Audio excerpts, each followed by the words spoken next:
Assalamualaikum warahmatullahi wabarakatuh.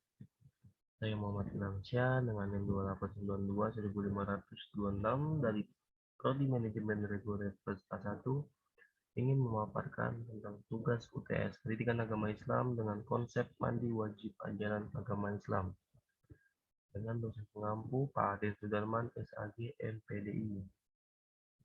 Berikut pemaparan saya. Table of contents-nya, pengertian mandi wajib dan hukum mandi wajib, hal-hal yang mewajibkan mandi wajib, yang membatalkan mandi wajib, rukun dan sunnah tentang mandi wajib, dan tata cara mandi wajib.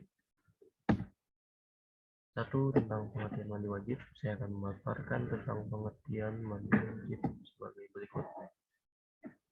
Mandi wajib dalam bahasa Arab disebut dengan istilah al-ghusl.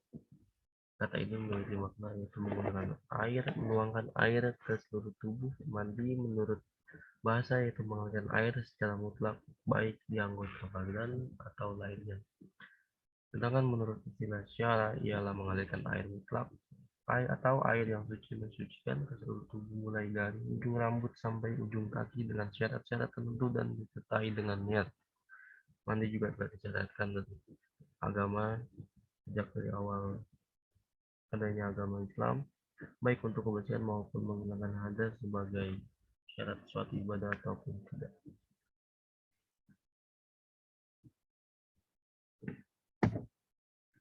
Dua, dasar hukum mandi wajib.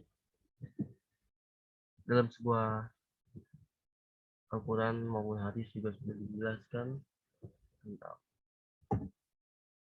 mandi wajib, yang artinya, hai orang-orang yang beriman, janganlah kamu sholat sedang kamu dalam keadaan mabuk sehingga kamu mengerti apa yang kamu ucapkan.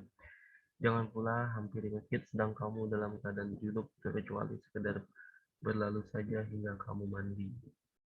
Jadi bisa disimpulkan bahwa orang yang sholat itu apabila dalam keadaan junub itu harus mandi hadas besar terlebih dahulu.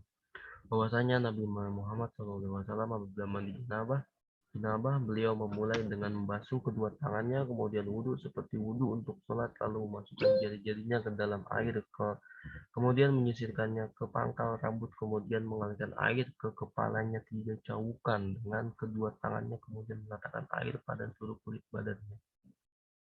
Tata caranya nanti akan saya sebutkan di slide berikutnya.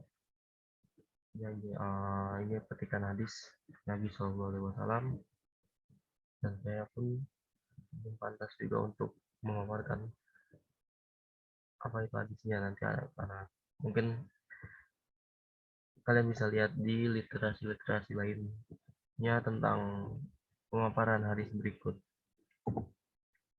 3 hal-hal yang mewajibkan tentang mandi wajib. Para ulama menetapkan paling tidak ada 6 hal yang mewajibkan seseorang untuk mandi janabah, yaitu sebagai berikut: keluarnya mani yang pertama, yang kedua meninggal, yang pertama keluar mani, yang kedua haid, yang ketiga meninggal, yang keempat nifas, yang kelima berhubungan badan, yang keenam melahirkan. Jadi semua yang saya sebutkan ini wajib atau sunnah sih sepertinya untuk wajib untuk mandi wajib seperti itu. Sebenarnya kalau menurut saya, kalau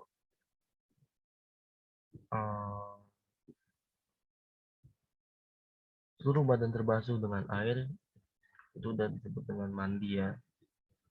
Jadi untuk tata cara yang dilakukan dalam mandi wajib, mandi janabah, itu akan dapat pahala sunnahnya seperti itu.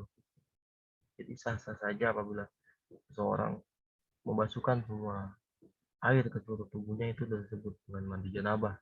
Tapi dengan tata cara yang ada di mandi janabah, itu akan mendapatkan pahala sunnah seperti itu. 4 hal yang membatalkan mandi wajib. 7 hal yang dapat membatalkan mandi wajib seseorang adalah sebagai berikut: tidak melakukan mandi wajib secara benar. 11. Itu sebenarnya batal. Yang melakukannya, berarti kata batal di sini kalian tidak akan mendapatkan pahala sunnah.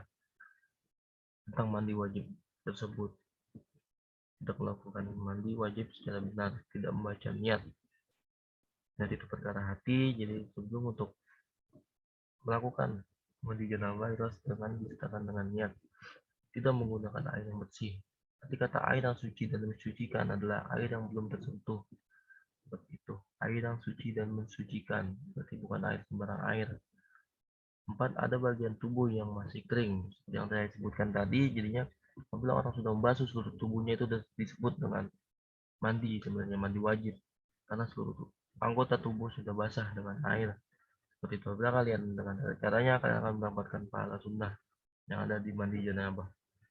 5. Rambut dalam keadaan tidak terurai. Jadi apabila rambutnya panjang, itu wanita, itu harus diuraikan agar sela-sela rambut itu bisa terkena dengan air. Seperti itu. 6. Masih terdapat kotoran di dalam kuku. Jadi alangkah baiknya sebelum mandi janabah itu kuku terlebih dahulu diputing agar kotoran tidak ada di dalam kuku. Dan sesuai dengan urutan, karena ajaran agama Islam itu ada tata caranya, alangkah baiknya harus sesuai dengan urutan-urutan yang telah dijelaskan oleh para ulama.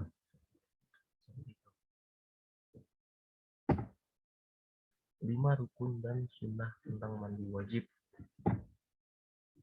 Ini yang saya bilang tadi, apabila kalian mengikuti urutan-urutan atau tata cara mandi wajib, kalian akan mendapatkan sunnah. Seperti itu. 1. Diawali dengan niat menyiram seluruh anggota badan. Ini adalah ini kebalikannya dari yang membatalkan tentang mandi wajib.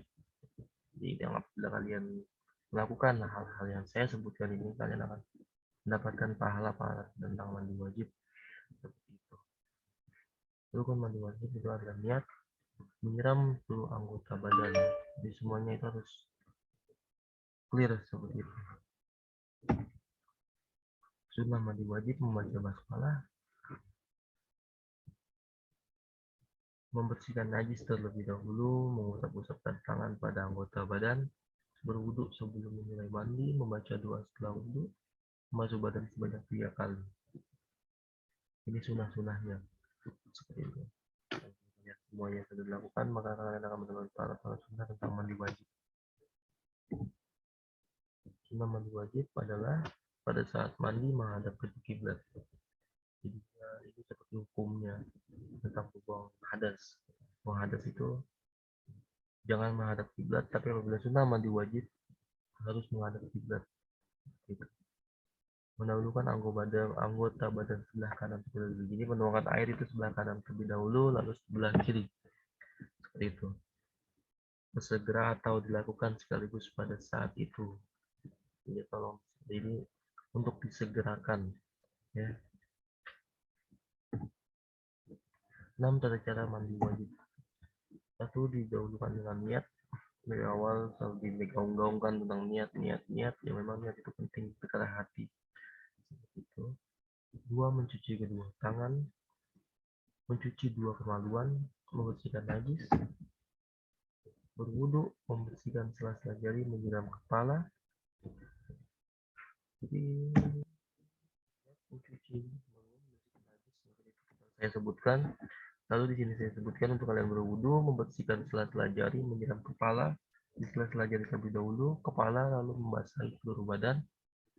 Yang sudah saya bilang kanan dulu baru kiri. Mencuci kaki, tidak berwudu lagi setelah mandi. Jadi berwudunya hanya di awal. Seperti itu. Kesimpulannya dari uraian di atas dapat diketahui bahwa mandi adalah mengalirkan air di seluruh badan dengan cara tertentu dan disertai dengan niat. Dalamnya juga terdapat rukun-rukunnya, diantaranya niat dan menatakan air di seluruh tubuh. Kita dituntut untuk mengetahui dan menerapkannya dalam kehidupan sehari-hari. Selain itu, kita juga dapat mempelajari dan mengetahui sunnah-sunnah mandi maupun hal-hal yang mengharuskan mandi. Dengan demikian, kita dapat mengambil manfaat dari apa yang kita pelajari agar kita dapat mengambil manfaat dari apa yang kita pelajari agar menambah keyakinan kita dalam ibadah dan senantiasa membiasakan hidup bersih baik jasmani maupun rohani. Dengan adanya pemahaman serta kesadaran dalam diri, Kita juga harus memberikan pemahaman kepada yang lain untuk mengajak membiasakan hidup bersih agar umat Islam selalu dalam ketentraman. Itu semua akan terwujud dan terlaksana apabila semua khalayak ikut serta dalam menciptakan hidup. Berikut pemaparan tentang hukum mandi wajib dalam Islam dari saya sendiri, Muhammad Syah. Apabila ada pertanyaan bisa kirimkan lewat email saya ataupun lewat WhatsApp saya. Demikian tugas UTS Pendidikan Agama Islam. Mohon maaf apabila ada salah-salah kata, karena saya juga masih pemula, itu pun hanya untuk tugas. Terima kasih. Assalamualaikum warahmatullahi wabarakatuh.